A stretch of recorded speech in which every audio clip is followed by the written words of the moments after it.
ইনশাআল্লাহ এই বিজয়ের মাস আমাদের, এই অন্ধকার কেটে যাবে, নতুন সূর্য উদিত হবে, বাংলাদেশ আবার উন্নয়নের পথে এগিয়ে যাবে।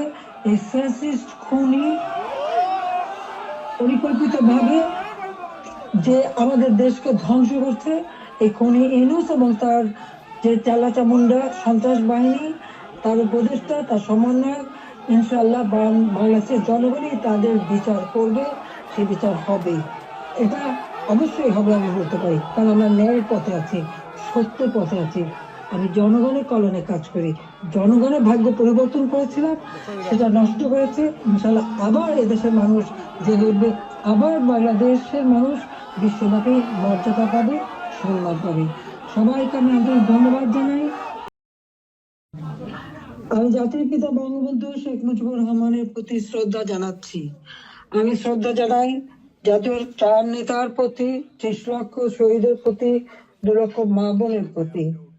আমি আমাদের মুক্তিযোদ্ধাদের জানাই সশ্রদ্ধ সালাম। জনগণের ভাতের অধিকার, ভোট ও ভাতের অধিকার আদায় করতে যে যারা জীবন দিয়েছেন, তাদের আমি শ্রদ্ধার সাথে স্মরণ করি। 2024 সাল, এই সময় যারা আমাদের আওয়ামী লীগের হাজার হাজার নেতা কর্মীকে হত্যা করা হয়েছে,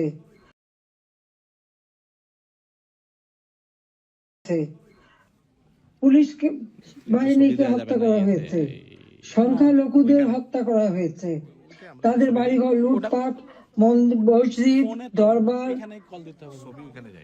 দরগা শরীফ, মন্দির, গির্জা, প্যাগোডা ধ্বংস করা হয়েছে।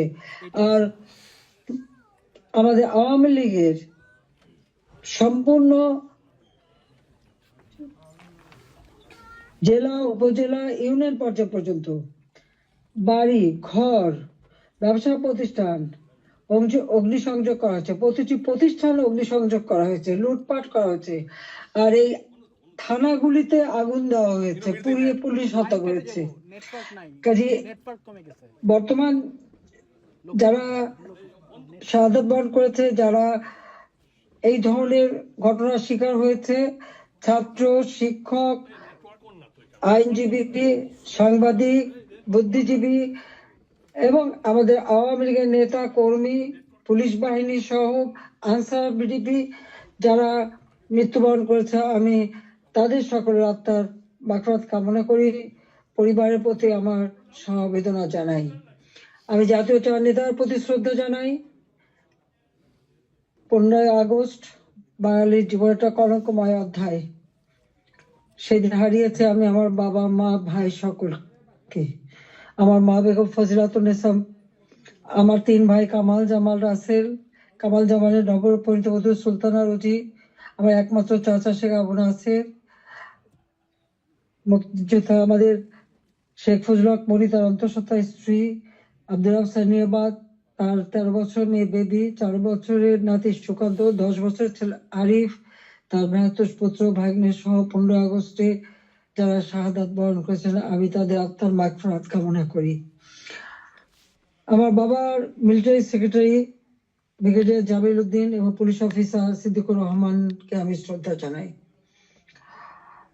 আজকে আমি আপনাদের সাথে কথা বলতে চেয়ে বারবার মনে পড়ছে যে বাংলাদেশের প্রতিটি অর্জনের সাথে আমাদের প্রবাসী বাঙালিদের অবদান রয়েছে। সে আগরতলা ষড়যন্ত্র মামলা থেকে জাতির পিতাকে মুক্ত করা থেকে শুরু করে আমাদের মহান মুক্তিযুদ্ধে, এবং সেই 2007 সালে যখন আমাকে দেশে ফিরতে বাধা দিয়েছিল তখনকার সরকার, সে সময়ও আপনাদের সকলের সহযোগিতা পেয়েছি। আজকেও যখন বাংলাদেশ অত্যন্ত একটা কঠিন সময়ের মধ্য দিয়ে যাচ্ছে, একটা ফ্যাসিস্ট সরকারের অধীনে বাংলাদেশের মানুষের মৌলিক অধিকার, বেঁচে থাকার অধিকার সবই হরণ করা হয়েছে। সারা বাংলাদেশ জ্বলছে, প্রতিটি প্রতিষ্ঠান আগুন দিয়ে পোড়ানো। সেই অবস্থায়ও প্রবাসীরা আজকে নির্যাতিত নিপীড়িত মানুষের পাশে আছেন। আমি আপনাদের প্রতি কৃতজ্ঞতা জানাই, আন্তরিক ধন্যবাদ জানাই এই চরম দুঃসময় মানুষের পাশে দাঁড়ানোর জন্য। বাংলাদেশ, যে বাংলাদেশকে আমরা গড়ে তুলেছিলাম জাতির পিতার স্বপ্নের বাংলাদেশ হিসেবে, ক্ষুধা দারিদ্র্যমুক্ত বাংলাদেশ হিসেবে, অর্থনৈতিকভাবে বাংলাদেশ উন্নত হয়েছিল, কিন্তু আজকে আমরা দেখি যে একে একে সব ধ্বংস করা হয়েছে। আজকে এমন একটা সরকার ক্ষমতায় যাদের হাতে এদেশে 30 লক্ষ মানুষ শহীদ হয়েছে, আমাদের বুদ্ধিজীবীদের হত্যা করা হয়েছে। এই 14 ডিসেম্বর বুদ্ধিজীবী হত্যা দিবস, সেই সময় ওই নিজামী, মুজাহিদ থেকে শুরু করে এরা তো বিদ্যালয় সহ বিশ্ববিদ্যালয় থেকে শিক্ষক, ইঞ্জিনিয়ার, ডাক্তার সকল বুদ্ধিজীবীদেরকে তুলে নিয়ে যে নির্মমভাবে হত্যা করা হয়। বাংলাদেশকে মেধা শূন্য করার একটা চেষ্টা করা হয়েছিল সেই সময়। একদিকে পাকিস্তানি হানাদার বাহিনী, তাদের গণহত্যা, আর সেই সাথে সাথে এই আলবদর রাজাকার আল শামস বাহিনী বানিয়ে আমাদের একদিকে গণহত্যা, পাকিস্তানি হানাদার বাহিনীকে সহযোগিতা করা, অপরদিকে বুদ্ধিজীবীদের হত্যা করেছিল, যারা সেই ডিসেম্বর মাসের 14 তারিখ মানে 10 তারিখ থেকে 14 তারিখ পর্যন্ত কয়েক শত বুদ্ধিজীবীকে নির্মম ভাবে হত্যা করে। আমি তাদেরও আত্মা শান্তি কামনা করি, মাগফিরাত কামনা করি। আমরা আওয়ামী লীগ 75 সালের পর 21 বছর পরে আমরা সরকার গঠন করি, জনগণের সেবা করি। 2008-এর নির্বাচনে আমরা জয়ী হই। সেই নির্বাচনে আওয়ামী লীগ এককভাবে 233টা সিট পায়, আর বিএনপি পেয়েছিল মাত্র 30টা সিট। জনগণের ম্যান্ডেট নিয়ে আমরা সরকার গঠন করে জনগণের কল্যাণে কাজ শুরু করি, যার ফলে এদেশের জনগণ 2014 সালের নির্বাচন, 2018 সালের নির্বাচন এবং 2024 সালের নির্বাচনে স্বতঃস্ফূর্ত ভাবে একটা অবাধ, নিরপেক্ষ, সুষ্ঠু নির্বাচনের মাধ্যমে বাংলাদেশ আওয়ামী লীগকে বারবার ভোট দিয়ে তাদের সেবা করার সুযোগ দিয়েছে। আমি বাংলাদেশের জনগণের প্রতি শ্রদ্ধা জানাচ্ছি। দুর্ভাগ্যের বিষয় হলো 2024-এ সরকার গঠন করার পর আমরা যখন দেশকে এগিয়ে নিয়ে যাচ্ছি, এই বাংলাদেশ মধ্যবিত্ত, নিম্নবিত্ত তাদের জন্য, এখন নিম্নবিত্তদের জন্য 15 টাকায় চাল, আর মধ্যবিত্ত বা যারা স্বল্প আয়ের তাদের জন্য 30 টাকা চাল যাতে কিনতে পারে এবং ডাল, তেল, লবণ সহ কিনতে পারে। 1 কোটি পারিবারিক কার্ড আমরা তৈরি করে দিই টিসিবির মাধ্যমে, যাতে যারা ফিক্সড ইনকাম গ্রুপ, সীমিত আয়ের মধ্যে দিয়ে চলতে হয়, তাদের জন্য এই দ্রব্যমূল্যের উচ্চ মূল্যে তারা যেন কোনো মতে কষ্ট না পায়, সেদিকে লক্ষ্য রেখে আমরা সেই পদক্ষেপ নিয়েছিলাম। আমাদের লক্ষ্যই ছিল ক্ষুধা দারিদ্র্যমুক্ত বাংলাদেশ গড়ে তোলা। গৃহহীন, ভূমিহীন মানুষকে আমরা বিনা পয়সায় ঘর করে দিই। বাংলাদেশের 58টা জেলা সম্পূর্ণভাবে ভূমিহীন, গৃহহীন মুক্ত হয়, সেখানে কোনো মানুষ ভূমিহীন, গৃহহীন ছিল না, আর বাকিগুলিও করে দেওয়ার কাজ চলমান ছিল। আমরা এই বছরেই বাংলাদেশকে ভূমিহীন, গৃহহীন মুক্ত একটা মানব কল্যাণে রাষ্ট্র হিসেবে গড়ে তুলতে পারতাম, কিন্তু আমাদের দুর্ভাগ্য যে চরমভাবে একটা চক্রান্ত শুরু হয়। এই চক্রান্তটা যে করা হয়েছিল সেটা আপনারা নিজেরাই জানেন, যে এখানে ডক্টর ইউনূস সে বহুদিন থেকে চেষ্টা করেছিল, 2007 দল করার চেষ্টা করেছিল, ব্যর্থ হয়েছিল। এরপর সে ষড়যন্ত্রে লিপ্ত হয় এবং সে নিজেই বলেছে, যখন জাতিসংঘে গিয়েছিল বিল ক্লিন্টন ফাউন্ডেশনের এক অনুষ্ঠানে বিল ক্লিন্টনের সঙ্গে পরিচয় করার সময় সে বলেছিল যে 2024-এ জুলাই 7 তারিখ থেকে যে কোটা আন্দোলন শুরু হয়, এটা কোনো ছাত্র জনতার আন্দোলন ছিল না, এটা ছিল তার মেটিকুলাসলি ডিজাইন করা একটা পরিকল্পিতভাবে আন্দোলন, যার মাধ্যমে আমাকে ক্ষমতাচ্যুত করে এবং তার মাস্টার মাইন্ড দিয়ে সে পরিকল্পনা করে এটা করেছিল। কথাটা বাস্তব, কারণ কোনো কোটা ছিল না, সব দাবি মানা হয়ে গেছিল, কিন্তু দাবি মানার পরেও কেন আন্দোলন চলে, আর এই আন্দোলনের কোনো নেতা কিন্তু খুঁজে পাওয়া যায়নি। যেখানে যেটা গভীর চক্রান্ত সেটা বোঝাই যাচ্ছিল। এই চক্রান্তটা সে মেটিকুলাসলি করেছিল। তার চক্রান্ত 1, 2, 3 অর্থাৎ ABC, এইভাবেই D, এইভাবেই তার পরিকল্পনা করা। প্রথমে আন্দোলন সে সফল করলো, এরপর সব জ্বালা পোড়াও। জাতির পিতা বঙ্গবন্ধু স্মৃতি জাদুঘর, ওই ছবিটুকু তো আমরা 2 বোন পেয়েছিলাম। আমরা তো ভোগের জন্য নেইনি, জনগণকে এই সম্পদ দান করেছিলাম। সেই বঙ্গবন্ধু ভবন স্মৃতি জাদুঘর আগুন দিয়ে পড়ায়, একসাথে ওই লাইনে 9টা বাড়ি পড়ায়, 4টা মানুষ পুড়ে মারা যায়। খালি এখানেই না, সারা বাংলাদেশ আগুন দিয়ে জ্বালায় তারা।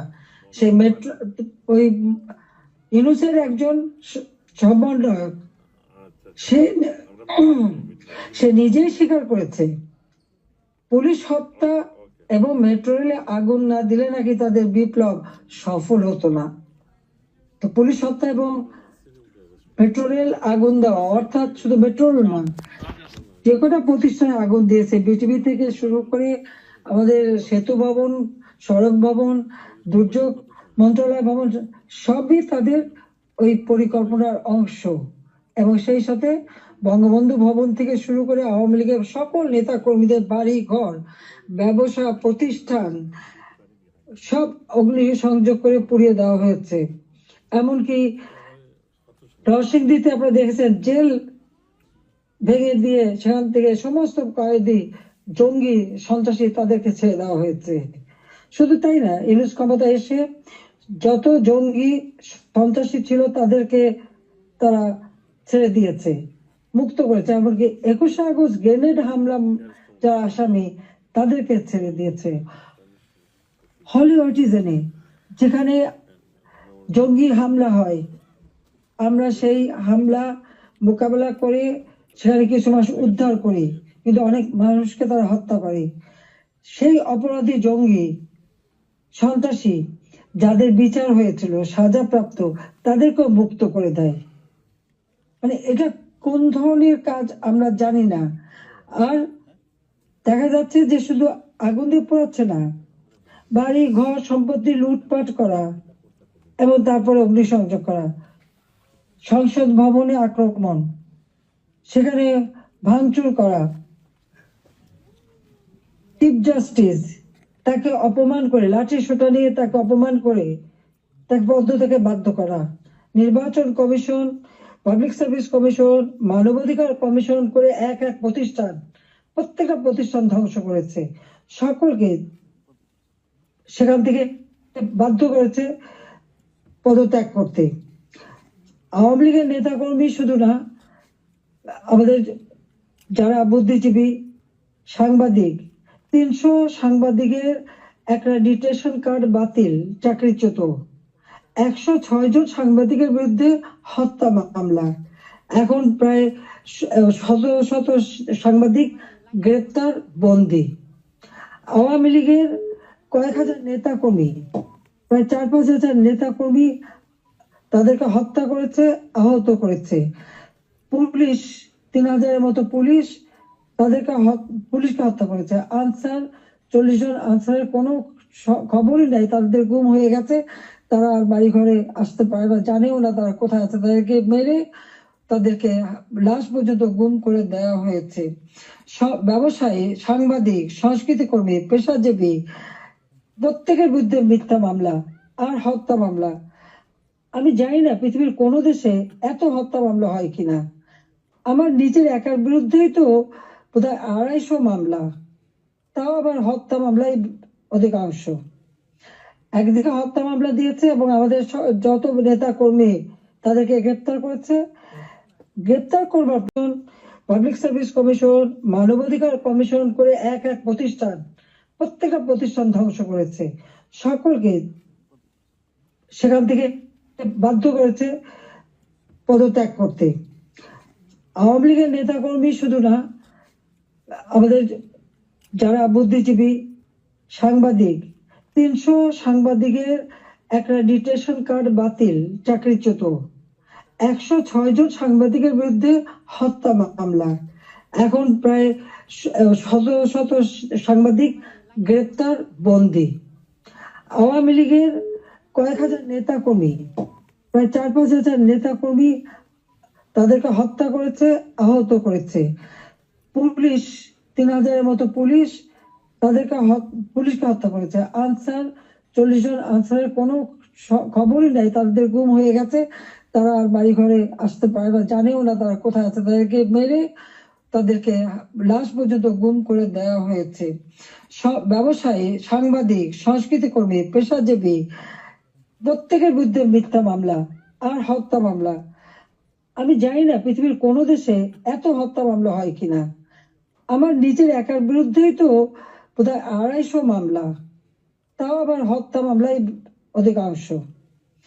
একদিকে হত্যা মামলা দিয়েছে এবং আমাদের যত নেতা কর্মী তাদেরকে গ্রেপ্তার করেছে।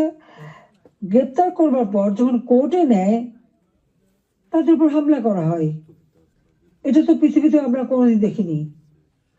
আপনারা জানেন যে এমনকি একজন সাধু চিন্ময় কৃষ্ণ দাস, তাকে গ্রেপ্তার করা হলো, কিন্তু তার পক্ষে আইনজীবী দাঁড়াতে পারবে না। এটা কোন ধরনের বিচার যে একজন আসামির পক্ষে আইনজীবী দাঁড়াতে পারবে না? যদি কোনো আসামি আইনজীবী না দিতে পারে তো এটা সরকারের দায়িত্ব আইনজীবী নিয়োগ দিয়ে দেওয়া, ন্যায় বিচারের স্বার্থে। বাংলাদেশে ন্যায় বিচার নাই, এবং তার পক্ষে দাঁড়ালো কেন? সেই জন্য আইনজীবী পিটিয়ে হত্যা করা। এবং তাদের এবারে আমরা একটা অদ্ভুত ব্যাপার দেখি যে মানুষকে পিটিয়ে হত্যা করা। মানুষ কেন? অবলা পশুও রেহাই পায় না। আওয়ামী লীগ নেতার বাড়িতে তাকে পায়নি বলে তার বাড়ির পালা গরু, সেই গরুকেও তারা কিভাবে পিটিয়ে হত্যা করেছে এই জামাত শিবির এবং আমাদের ইউনূস সাহেবের মানে সন্ত্রাসী ক্যাডাররা, সেটা নিশ্চয়ই আপনারা ভিডিওতে দেখেছেন। ছাত্রলীগের নেতাকে পায়নি, তার মা নামাজ পড়ছিল, তার মাথায় বাড়িতে তাকে সেখানে মেরে ফেলেছে। যুবলীগের নেতা এই মৌলভীবাজারে গত কালকের ঘটনা, 7 তারিখে সেখানে আগুন দিয়ে যুবলীগ নেতার মা এবং চাচিকে পুড়িয়ে হত্যা করেছে। 250-র উপর থানা যখন অগ্নিসংযোগ করেছে, লুটপাট করেছে, পুলিশ ভিতরে তাদেরকে পুড়িয়ে মেরেছে, পিটিয়ে মেরেছে। এমনকি একটা অন্তঃসত্ত্বা পুলিশ হাত পা ধরেছে যে ভাই আমাকে মারবেন না, আমার পেটে বাচ্চা। তাদের কথা কান দেয়নি, তাদেরকে পিটিয়ে পিটিয়ে হত্যা করেছে। সরকারি কর্মচারীদের উপরও পর্যন্ত নির্যাতন চলছে। কর্মকর্তা কর্মচারীদের হয়রানি, গ্রেপ্তার, মামলা দিয়ে চাকরিচ্যুত অথবা ওএসডি করা হচ্ছে। এটা জানি না রিমান্ডে নিয়ে নির্যাতন করছে। আমাদের আওয়ামী লীগের নেতা থেকে শুরু করে সকলকেই রিমান্ডে নেওয়ার পর তাদের উপর অকথ্য অত্যাচার হচ্ছে, নির্যাতন করা হচ্ছে। চরম মানবাধিকার লঙ্ঘন চলছে বাংলাদেশে, চরম একটা ফ্যাসিস্ট সরকার। আমার বিরুদ্ধে কথা বলা হয় আমি নাকি ফ্যাসিস্ট ছিলাম, আমি নাকি স্বৈরাচারী ছিলাম। তা আমি একটা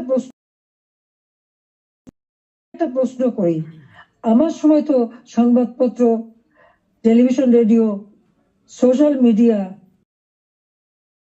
সবই তো সম্পূর্ণ স্বাধীনতা ভোগ করেছে। যার যখন যেরকম আলোচনা করা দরকার করেছে, টক শোতে যত রকমের সমালোচনা করা তারা করেছে। রেডিও, টেলিভিশন, সংবাদপত্র সবই তো স্বাধীন ছিল। কই এখন তো তারা কোনো নিউজ দিতে পারে না। প্রত্যেক জায়গায় ইউনূসের ওই ইউনূস তো নিজেই একটা মাস্টার মাইন্ড খুনি, তার এজেন্ট সব জায়গায় আছে। প্রত্যেক জায়গায় তারা ঠিক করে দেয় কোন সংবাদ যাবে কোন সংবাদ যাবে না। এই যে বাংলাদেশে এত ঘটনা ঘটে যাচ্ছে, প্রায় 1 কোটির মতো প্রতিষ্ঠান শুধু অগ্নিসংযোগ করে ধ্বংস করা হয়েছে। ইন্ডাস্ট্রি, হোটেল, 5 স্টার হোটেল থেকে শুরু করে কোনো কিছু বাদ যায় নাই তাদের আক্রমণ থেকে। কেউ কি কোনো সে একটা নিউজ দিতে পেরেছে? কেউ কি কোনো সংবাদ দিতে পেরেছে? কেউ কি বিচার চাইতে পেরেছে? বিচার চাওয়ারও সুযোগ নেই, থানায় মামলা দেওয়ার সুযোগ নেই। মামলা শুধু সেটুকু হবে যেটুকু তারা বলে দেবে সেইটুকু। ন্যায় বিচার পাওয়ার অধিকার মানুষের নাই। উচ্চ আদালত থেকে শুরু করে সর্বক্ষেত্রে দলীয়করণ, চরম ভাবে দলীয়করণ। বলছে বৈষম্য বিরোধী আন্দোলন, এখন তো দেখা যায় সব জায়গায় বৈষম্য সৃষ্টি করা হচ্ছে। আমি একটা কথাই বলতে চাই যে যে সমস্ত অপবাদগুলি দেওয়া হয়েছে সবাই একটু তুলনা করে দেখুন যে আওয়ামী লীগ সরকারে থাকতে মানুষ কিভাবে স্বাধীনতা ভোগ করেছে, সেটা সোশ্যাল মিডিয়া হোক, তাদের বক্তব্য হোক, মিটিং মিছিলে হোক, সবকিছুতে অধিকার ছিল। আমরা তো সেখানে হস্তক্ষেপ করিনি। কিন্তু আজকে কি, আওয়ামী লীগের একটা নেতা কর্মী রাস্তায় নামতে পারে না, রাস্তা দিয়ে হেঁটে যাচ্ছে, একজন বলে দিল উনি আওয়ামী লীগের কর্মী, সঙ্গে সঙ্গে তাকে এক কোপ দিয়ে হাত ফেলে দিল, কেটে ফেললো। কোন দেশে বাস করি আমরা? কি অপরাধ! আর সেই সাথে দেখা গেল কি, এই অপরাধীদের দায় মুক্তি দেওয়া হলো। জুলাই 15 তারিখ থেকে এ পর্যন্ত যাদের হত্যা করা হয়েছে, লুটপাট, অগ্নিসংযোগ, মানুষ হত্যা, ছাত্র হত্যা, প্রতিটি শিক্ষা প্রতিষ্ঠানে লুটপাট, তাদের সেখানে তাদের উপর নির্যাতন, শিক্ষকদের উপরে নির্যাতন, ছাত্রদের উপরে নির্যাতন, প্রতিটি জায়গায় নির্যাতন চালানো হচ্ছে। আপনি কি একবার ভাবতে পারেন, শিক্ষক, গুরুজন, শিক্ষককে দেখলে ছাত্ররা ভয় পায়, সমীহ করে। আর আমরা কি দেখলাম আমাদের মানে নোবেলের আমলে? আমরা দেখলাম ছাত্ররা শিক্ষকদের অপমান করছে, অধ্যক্ষকে পদত্যাগে বাধ্য করছে, ছাত্রীরা প্রিন্সিপালকে গাছের সাথে বেঁধে রাখছে, ছাত্রছাত্রীরা টিচারের গলায় জুতোর মালা পরাচ্ছে, গালে থাপ্পড় মারছে। এটা কোন ধরনের আচরণ এই কোমলমতি শিক্ষক ছাত্রছাত্রীদের শেখানো হচ্ছে? এদের ভবিষ্যৎটা কি? এরা কি আবার ভবিষ্যতে কোনোদিন বলে বসবে তুমি আমার বাবা না, রিজাইন করো, যেমন শিক্ষকদের রিজাইন করিয়েছে? কোনদিন মাকে বলবে তুমি আর আমার মা না, তুমি এখন রিজাইন করো, মাতৃত্ব থেকে রিজাইন করো, পিতৃত্ব থেকে রিজাইন করো? সেটাই হয়তো বলে বসবে। এটা কি অভিভাবকরা দেখে না? এটা কি ধরনের এই জাতিকে কিভাবে গড়ে তুলছে, সেটাই আমার প্রশ্ন। আমরা তো শিক্ষা দীক্ষা সব দিক থেকে সুযোগ করে দিয়েছি, আমরা শিক্ষা বৃত্তি দিয়েছি, বয়স্ক ভাতা, বিধবা ভাতা, প্রতিবন্ধী ভাতা, মুক্তিযোদ্ধা ভাতা দিয়েছি, সব বন্ধ, সব বন্ধ করে দিয়েছে। আজকে হাহাকার। বাংলাদেশে আওয়ামী লীগ সরকার আমলে কোনো মানুষ ভিক্ষা করতে হতো না। হ্যাঁ, কিছু প্রফেশনাল ভিখারি ছিল, সেটা আলাদা, কিন্তু মানুষকে তো ওইভাবে খাবারের জন্য হাহাকার করতে হতো না। মানুষ অন্তত 3 বেলা খাবার পাচ্ছিল, আজকে সেটাও পায় না। আপনারা দেখেন গরিব মানুষগুলি দিনমজুর, কাজ পায় না, বেকারত্ব বেড়ে যাচ্ছে, যুবকরা কোনো কাজ পাচ্ছে না।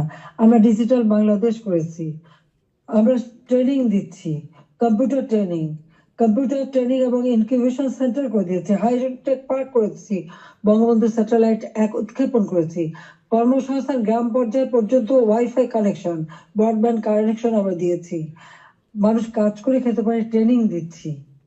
আর এখন বিদ্যুৎ নাই, কেউ কাজ করতে পারে না, প্রত্যেকটা গ্রামকে শহরে রূপান্তর করেছি, আমরা রাস্তাঘাট, পুল, ব্রিজ সব করেছি। এখনো বলে এই বড় বড় মেগা প্রজেক্ট, এটা দুর্নীতি খুঁজবে। হ্যাঁ, আমি চ্যালেঞ্জ দিচ্ছি, দুর্নীতি খুঁজে বের করুক। মানি লন্ডারিং এর কথা আমি দেখলাম এক কমিটি বানিয়েছে, তারা বলে দিল অর্থনীতির বিষয়ে। আমার প্রশ্ন, মানি লন্ডারিং এর খোঁজ করবেন, সবার আগে ওই ইউনুসের মানি লন্ডারিং এর খোঁজটা করুন। কত টাকা পাচার করেছে গ্রামীণ ব্যাংকের, কত টাকা পাচার করেছে গ্রামীণ ফোনের, আগে সেই হিসাবটা বের করেন, তাহলে দেখবো স্বচ্ছ সাথে। নিজের নামে দুর্নীতির মামলা হয়েছে,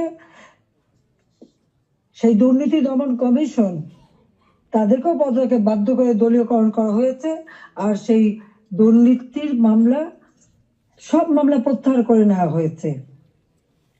666 কোটি টাকা ট্যাক্স, কত সম্পদের মালিক যে এত টাকা ট্যাক্স হয়? সেই ট্যাক্সও তার দেওয়া লাগবে না, সেটাও মাফ। নিজের ট্যাক্স মাফ করিয়ে নিয়ে, নিজের দুর্নীতি মামলা প্রত্যাহার করে নিয়ে অন্যের দুর্নীতি খুঁজতে যাওয়া আর অন্যকে ট্যাক্স দেওয়ার জন্য আবেদন করা, এটা কোন ধরনের মানসিকতার, কোন ধরনের খেলা? বা এটা তো জাতির সাথে তামাশা করা, সেটা একটা তামাশা করছে, এটাই আমার মনে হচ্ছে। আজকে বিচার নেই, মানুষ ন্যায় বিচার থেকে বঞ্চিত, আজকে মানুষের পেটে খাবার নেই, আজকে চারিদিকে হাহাকার, মানুষের কথা বলার অধিকার নেই, রাজনীতি করার অধিকার নেই। আমাদের আওয়ামী লীগ কোন অপরাধটা করেছে? বাংলাদেশের মানুষের যতটুকু অর্জন আওয়ামী লীগের হাত দিয়েই, সেই বাংলা ভাষায় কথা বলার অধিকার থেকে শুরু করে স্বাধীনতা অর্জন, বিজয় অর্জন, এই 16ই ডিসেম্বর আমাদের বিজয় দিবস, এই বিজয় অর্জন সবই আওয়ামী লীগের হাত ধরে। বাংলাদেশে কে একটা যুদ্ধ বিধ্বস্ত দেশ, একটি প্রদেশকে রাষ্ট্রে উন্নীত করা, এটাও আওয়ামী লীগের দ্বারা। স্বল্পোন্নত দেশ থেকে আজকে উন্নয়নশীল দেশের মর্যাদা, এটাও তো আওয়ামী লীগ অর্জন করে দিয়েছে। প্রবাসী যারা আছেন, আওয়ামী লীগ সরকার আগে আপনারা প্রবাসী ছিলেন, বাংলাদেশ কোথায় ছিল? সেই সময় আপনারা মানুষের কাছে গেলে কিভাবে, মানুষ তো করুণার চোখে দেখতো। জাতিপিতা বলেছিলেন ভিক্ষুক জাতির কোনো ইজ্জত থাকে না। তাহলে ভিক্ষুক জাতি হতে চায়নি, আত্মমর্যাদাশীল জাতি হিসেবে বাংলাদেশকে গড়তে চেয়েছিলাম, আর সেভাবে গড়েছিলাম। আপনারা নিজে একবার চিন্তা করে দেখেন, আমি সরকারি থাকতে বাংলাদেশ শুনলে পৃথিবী কি বলতো? পৃথিবী বলতো বাংলাদেশ উন্নয়নশীল দেশ, বাংলাদেশ একটা উন্নয়নের মডেল, বাংলাদেশের উন্নয়ন একটা বিস্ময়। বাংলাদেশের মানুষ যেখানে যেত মর্যাদা পেত। আমরা নিজস্ব অর্থায়নে পদ্মা সেতু নির্মাণ করে বাংলাদেশকে দেখিয়ে দিয়ে এবং সারা বিশ্বকে দেখিয়েছি বাংলাদেশ পারে, অসাধ্য সাধন করতে পারে, সেটা আমরা দেখিয়েছিলাম। কিন্তু আজকে যিনি পদ্মা সেতু টাকাও বন্ধ করেছিলেন একটা এমডি পদে থাকতে পারেননি বলে, সরকার বিরুদ্ধে মামলা করে হেরে গিয়েছিল, যিনি লেবারদের অর্থ আত্মসাৎ করে সেই টাকা দুর্নীতি করে লেবার কোর্টে মামলায় সাজাপ্রাপ্ত আসামি হচ্ছে ইউনূস। লেবার কোর্টে তার সাজা হবার পর সে যখন জামিনে আবেদন করে, সে কিন্তু জামিন পেয়েছিল। সরকারের পক্ষ থেকে কিন্তু আওয়ামী লীগের নেতা কর্মী প্রায় 30,000-এর মতো মামলা দিয়েছে। সব মামলা বেশিরভাগ হলো, 90% হলো হত্যা মামলা, কেউ জামিন পাবে না। সে তো সাজা পেয়েও জামিন পেয়েছিল আওয়ামী লীগ সরকারের আমলে। সে নিজে একটু ভেবে দেখুক, আপনারাও বিচার করে দেখেন। আমি বিশ্বের সবাইকে বলতে আপনারাও বিচার করেন। কই আওয়ামী লীগ তো বাধা দেয়নি কোনো। ন্যায় বিচার পাওয়ার অধিকার সকলে আছে, কোর্ট সম্পূর্ণ স্বাধীন ছিল, বিচার বিভাগ স্বাধীন ছিল, কাজে সেখানে মানুষ সেই স্বাধীনতা ভোগ করেছে। কিন্তু আজকে তারা নাকি স্বাধীন করেছে দেশ, চলার স্বাধীনতা নেই, ঘরে শান্তিতে ঘুমাবেন উপায় নেই, চুরি ডাকাতি যে কোনো সময় আপনার ঘরে ঢুকতে পারে, যে কোনো সময় আপনার খোঁজ খবর নিতে, তদন্ত করবে ইত্যাদি। কাদের কে হুকুম দিচ্ছে তার কোনো ঠিকানা নাই। কতগুলি লাঠি সোটা হাতে নিয়ে আপনার ঘরে ঢুকে গেল, অস্ত্র হাতে নিয়ে ঢুকে গেল, অমনি সেখানে ডাকাতি করলো, চুরি করলো, চলে আসলো। আপনি কার কাছে বিচার চাইবেন? কার কাছে বিচার চাইবেন? কোনো বিচার চাওয়ার অধিকার নাই, ন্যায় বিচারের কোনো অধিকার নেই। এমন একটা দুর্বিষহ অবস্থা, আজকে সমস্ত জিনিসের দাম বেড়ে গেছে। আমাদের কথা অত্যন্ত স্পষ্ট, যারা নির্বাচিত জনপ্রতিনিধি আইন করে নির্বাচন কমিশন গঠন করে নির্বাচনগুলি হয়েছে, স্থানীয় সরকার নির্বাচন, জেলা পরিষদ, উপজেলা পরিষদ, ইউনিয়ন পরিষদ, সমস্ত নির্বাচিত প্রতিনিধিরা তাদেরকে এক কলমের খোঁচায় তাদেরকে সরিয়ে দেওয়া হয়েছে, বাড়ি পাঠিয়ে দেওয়া হয়েছে। কেন? তারা তো নির্বাচিত হয়ে মানুষের পাশেই দাঁড়াতো। ঘূর্ণিঝড় গেল, বন্যা গেল, কই কেউ তো যারা এই বন্যায় ক্ষতিগ্রস্ত, ঝড়ে ক্ষতিগ্রস্ত, তাদের পাশে তো কেউ দাঁড়ায়নি। তাদের নাম করে টাকা তুলেছে, 1000 কোটি টাকা রিলিফ সংগ্রহ করেছে, কিন্তু কয়টা মানুষকে সাহায্য করেছে? আজকে যদি স্থানীয় সরকারের প্রতিনিধিরা থাকতো, এই জনপ্রতিনিধি তো মানুষের পাশে দাঁড়াতো, কিন্তু সেটা দাঁড়াতে পারেনি। কাজে আমাদের কথা খুব স্পষ্ট, এক কলমের খোঁচায় জনগণের ভোটে নির্বাচিত প্রতিনিধিদের সেই বিদায় দেওয়া, এটা জনগণকে অপমান করা, ভোটারকে অপমান করা। কাজে তাদেরকে আবার স্বস্থানে স্থান করে দিতে হবে। সরকারি কর্মকর্তা কর্মচারী তাদের উপর হয়রানি বন্ধ করতে হবে, গ্রেপ্তার বন্ধ করতে হবে, মামলা থেকে তাদের রেহাই দিতে হবে, চাকরিচ্যুতি করা হলে, বহিষ্কৃত করা হলে তাদের পুনরায় কাজের ব্যবস্থা করতে হবে। আওয়ামী লীগ সহ সমস্ত রাজনৈতিক নেতা কর্মী ব্যবসায়ী, সাংবাদিক, সংস্কৃতি কর্মী, পেশাজীবী, শিক্ষক যাদেরকে গ্রেপ্তার করা হয়েছে, মিথ্যা মামলা দেওয়া হয়েছে, সকল মিথ্যা মামলা প্রত্যাহার করতে হবে এবং সকল বন্দীদের মুক্তি দিতে হবে। সেই সাথে সাথে দায় মুক্তি দেওয়া হয়েছে। 15 জুলাইয়ের পর থেকে যারা অপরাধ করেছে তাদেরকে দায় মুক্তি দিয়েছে। এই দায় মুক্তি দিয়ে কিন্তু একটা কাজ করেছে, দায় মুক্তি দেওয়ার অর্থ মানে কি? তার মানে এরা অপরাধী।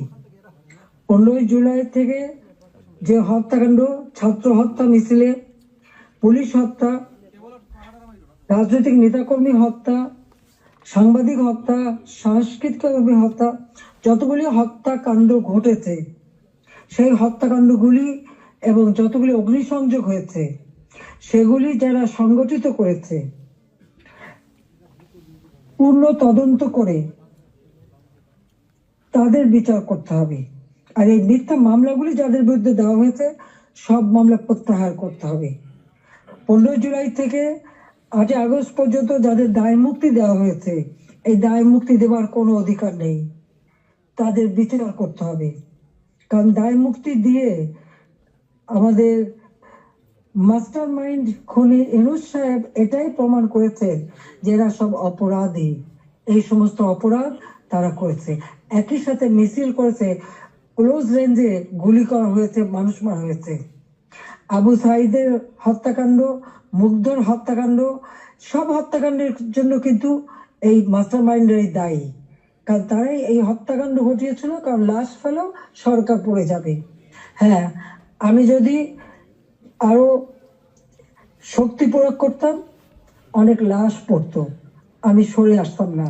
কিন্তু আমি তো লাশের উপরে লাশ ফেলতে চাইনি, আমি তো চাইনি মানুষ আরো জীবন দিক।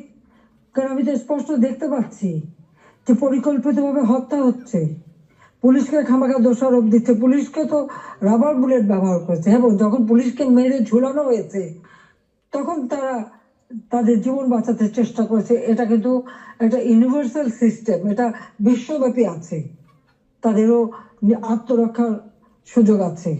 কিন্তু যারা এভাবে পিটিয়ে পিটিয়ে হত্যা করলো, যারা আগুন জ্বালিয়ে দিয়ে পুড়িয়ে হত্যা করলো, তাদের বিচার কেন হবে না? যারা ঘরে ঘরে যে লুটপাট করলো, আগুন দিল, এমপি হোস্টেল, সংসদ ভবন, সেগুলি যারা ভাঙচুর করেছে, প্রত্যেকটা এমপির হোস্টেলের রুম তারা লুটপাট করেছে, তালা ভেঙে ভেঙে। প্রথমে চুরি করেছে, লুটপাট করেছে ছাত্র নামধারী, তারপরে সেখান থেকে পরে পুলিশে দিয়েছে। প্রত্যেকটা বাড়ি বাড়ি যে হামলা, লুটপাট। আমাদের তো কিছুই নেই, গণভবন লুটপাট, আমি তো গণভবন ছেড়ে দিয়ে আসছি। আমরা দেখলাম ইউনূস সাহেব নিজেই তার সমন্বয়কদের নিয়ে চলে গেছেন গণভবনে, কাজে লুটপাটের কিছু ভাগ বটরা নেওয়ার জন্য। সেখানেও যা যা উনিও সেই লুটপাট করেছেন। কাজে এই লুটেরা এখন দেশ লুট করছে। শেয়ার মার্কেটে লক্ষ কোটি টাকা পাচার হয়ে গেল, কোথায় গেল ওই টাকা? ব্যাংকগুলি এক এক করে সব বসে যাচ্ছে কেন? আওয়ামী লীগের নেতা কর্মী প্রায় 30,000-এর মতো মামলা দিয়েছে। সব মামলা বেশিরভাগ হলো, 90% হলো হত্যা মামলা, কেউ জামিন পাবে না। সে তো সাজা পেয়েও জামিন পেয়েছিল আওয়ামী লীগ সরকারের আমলে। সে নিজে একটু ভেবে দেখুক, আপনারাও বিচার করে দেখেন। আমি বিশ্বের সবাইকে বলতে আপনারাও বিচার করেন।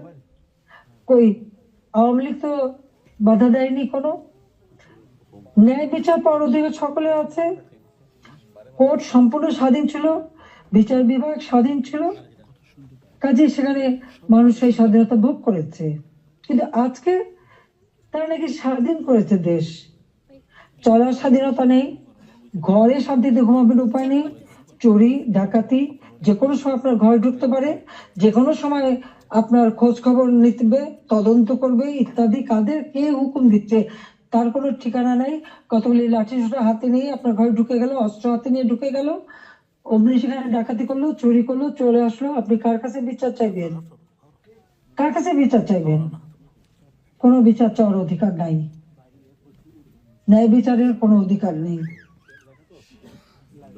এমন একটা দুর্বিষহ অবস্থা, আজকে সমস্ত জিনিসের দাম বেড়ে গেছে। যে আমাদের কথা অত্যন্ত স্পষ্ট, যারা নির্বাচিত জনপ্রতিনিধি আইন করে নির্বাচন কমিশন গঠন করে নির্বাচনগুলি হয়েছে, স্থানীয় সরকার নির্বাচন, জেলা পরিষদ, উপজেলা পরিষদ, ইউনিয়ন পরিষদ, সমস্ত নির্বাচিত প্রতিনিধিরা তাদেরকে এক কলমের খোঁচায় তাদেরকে সরিয়ে দেওয়া হয়েছে, বাড়ি পাঠিয়ে দেওয়া হয়েছে। কেন? তারা তো নির্বাচিত হয়ে মানুষের পাশেই দাঁড়াতো। ঘূর্ণিঝড় গেল, বন্যা গেল, কেউ তো যারা এই বন্যায় ক্ষতিগ্রস্ত, ঝড়ে ক্ষতিগ্রস্ত, তাদের পাশে থেকে দাঁড়ায়নি। তাদের নাম করে টাকা তুলেছে, 1000 কোটি টাকা রিলিফ সংগ্রহ করেছে, কিন্তু কয়টা মানুষকে সাহায্য করেছে? আজকে যদি স্থানীয় সরকারের প্রতিনিধিরা থাকতো, এই জনপ্রতিনিধি তো মানুষের পাশে দাঁড়াতো, কিন্তু সেটা দাঁড়াতে পারেনি।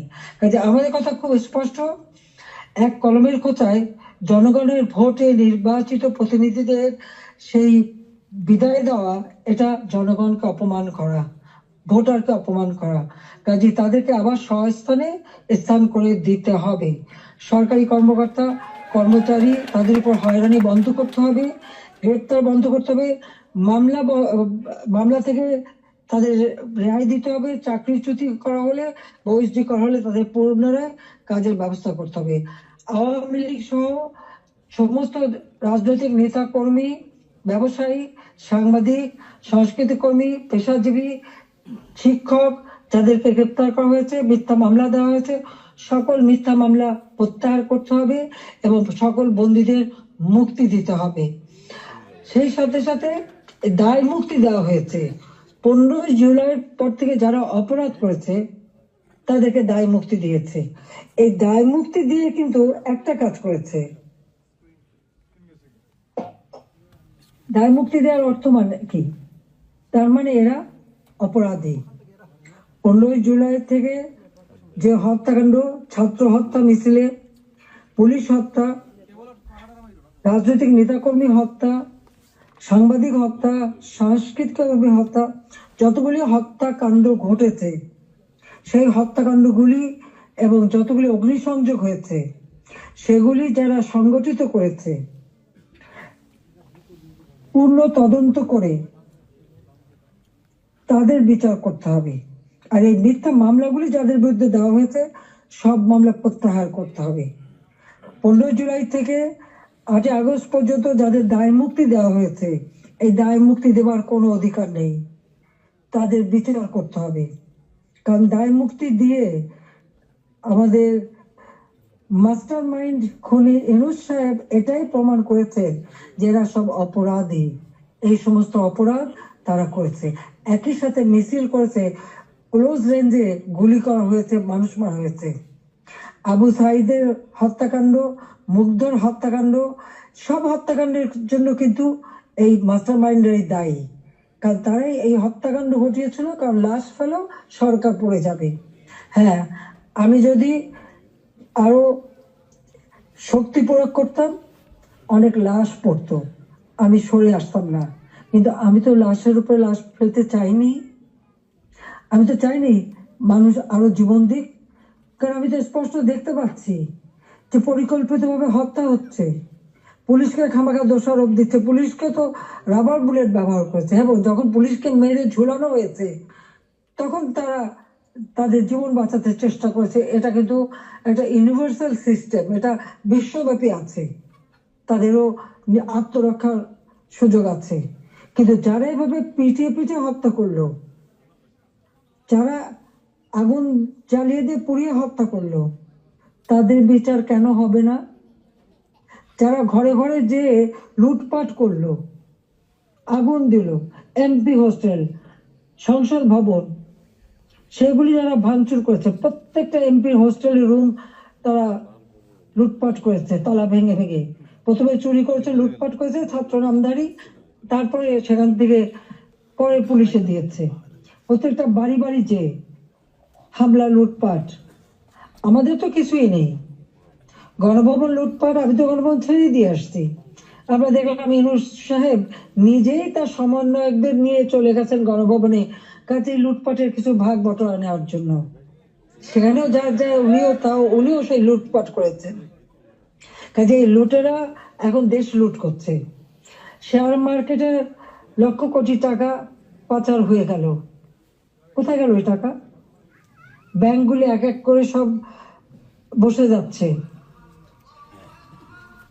কেন এভাবে কেন ধ্বংস করলো?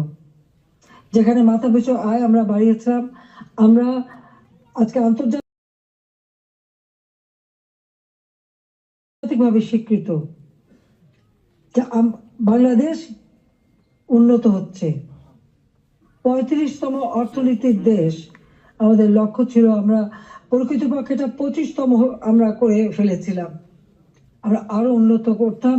26 সালের মধ্যে বাংলাদেশ আরো এগিয়ে যেত। 41 সালের মধ্যে বাংলাদেশকে আমরা একটা আধুনিক স্মার্ট বাংলাদেশ গড়ে তুলব, সেই লক্ষ্য নিয়ে আমরা কাজ করছিলাম। কেন বাংলাদেশের অগ্রযাত্রা ব্যাহত করা হলো, সেই জবাব এই খুনি ইউনূস, ফ্যাসিবাদ, স্বৈরাচার তাকে দিতে হবে। সেই জবাব তাকে দিতে হবে, তার ওই মাস্টার মাইন্ড এবং তার সমন্বয়কদের দিতে হবে, তার উপদেষ্টাদের দিতে হবে। শুনি কোন কোন উপদেশ বলে হাসিনার বিচার করবে। কি বিচার করবে? আমি তো কি অন্যায় করেছি? গরিবের পেটে ভাত দিয়েছি, এটা অন্যায়? দারিদ্র মুক্ত করেছি, এটা অন্যায়? জনগণকে কথা বলার সুযোগ দিয়েছি, ভোটের অধিকার ফিরিয়ে দিয়েছি, হত্যাকুর ষড়যন্ত্র রাজনীতি বন্ধ করেছি, এইগুলি আমার অন্যায়? আমার হাত দিয়ে তো কোনো খুন হয়নি। আমি তো মানুষের জীবন নিতে আসিনি। আমি মানুষের জীবন দিয়েছি, জীবন উন্নত করেছি। যারা জীবন নিয়েছে, যারা হত্যাকাণ্ডের সঙ্গে জড়িত, তাদের বিচার হবে। এবং সংবিধানের 7ম অনুচ্ছেদের খ অনুযায়ী কেউ যদি অবৈধভাবে ক্ষমতা দখল করে, তার বিচার হয়। একজন জনপ্রতিনিধি আরেকজন জনপ্রতিনিধির কাছে ক্ষমতা হস্তান্তর করতে পারে। আমি তো সেই সুযোগ পাইনি। হ্যাঁ, আমি সরে এসেছিলাম যেন লাশের উপরে লাশ না পড়ে, সেই জন্য। দুর্ভাগ্যের বিষয় যে থামেনি। একদিন ইনশাআল্লাহ সেই দিন আসবে, এই খুনিদের বিচার একদিন বাংলা মাটিতে হবেই হবে। কারণ আমরা করি, সেটা আমরা করব। যেমন যুদ্ধ অপরাধীদের বিচার করেছি, 15 আগস্টের হত্যাকারীদের বিচার করেছি।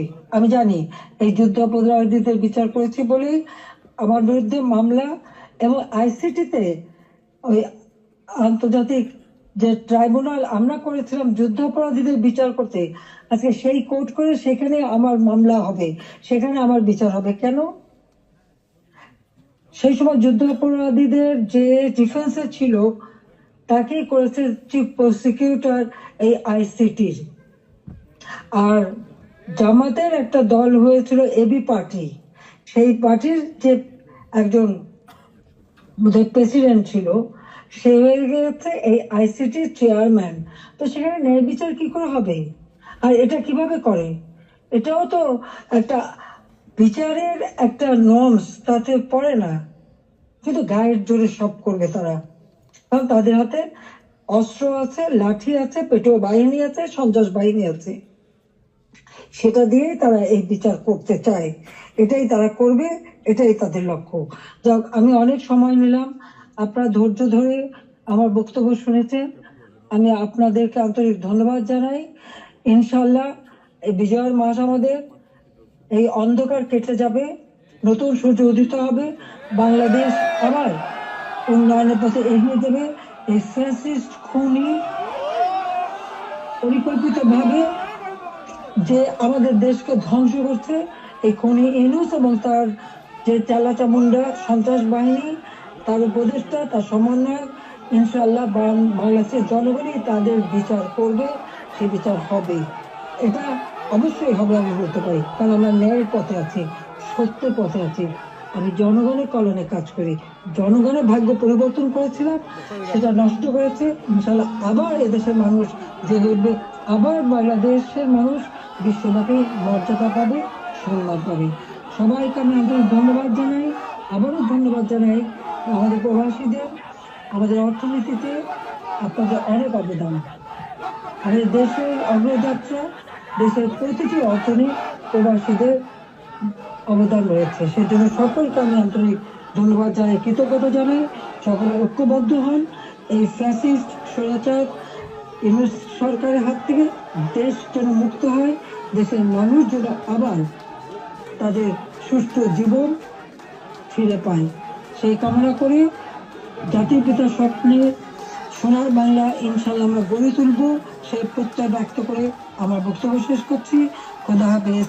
জয় বাংলা, জয় বঙ্গবন্ধু, বাংলাদেশ চিরজীবী হোক।